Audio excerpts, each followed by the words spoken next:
about a week into 2023, and across the country, people are already seeing a wave of anti-transgender legislation making its way into state houses across the country. More than 24 bills looking to restrict trans health care access have already been introduced in 11 states so far this year. A recent national survey, for example, from the Trevor Project found that 85% of trans and non-binary youth across the country said debates on this legislation have negatively impacted their mental health. The number of LGBTQ teens who have considered suicide is rising, already more than 3 times. Toronto, that scene showing different groups of students, some confronting the professor about his position, others supporting him. Now, Peterson says this is about free speech, but he is also a professor at the University of Toronto who says that Peterson's language is abusive. Right now is Professor Jordan Peterson, as well as Professor E.W.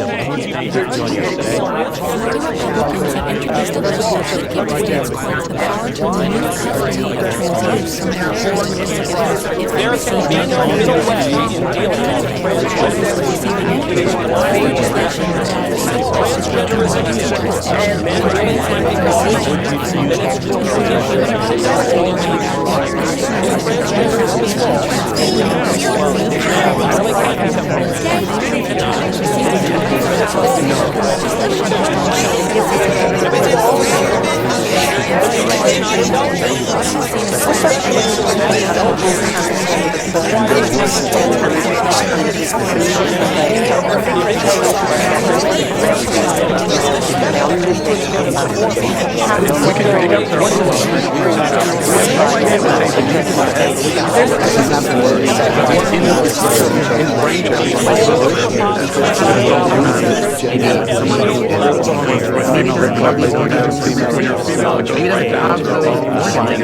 That's why if someone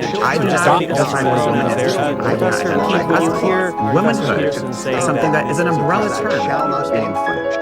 That is hypocrisy at its highest order.